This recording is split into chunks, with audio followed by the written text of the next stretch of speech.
Kerepek bawang yang paling sedap Tira pernah try. Review kerepek bawang Mak Iti. Ada banyak perisai original tomato, bawang putih dengan cili. Tapi ni yang original punya. Oh ya Allah, sedapnya, sedapnya. Bismillahirrahmanirrahim.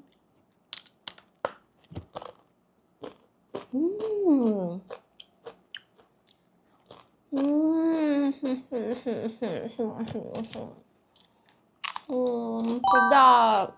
Memang sedap. Dia sangat nipis. And memang rasa bawang dia. Tak boleh berhenti. Sumpah sedap. Memang sedap. Korang kena try. Memang sedap. Kerepek bawang Mak Iti. Baik. I love. Tira love. Hari ni juga boleh habis. ASMR.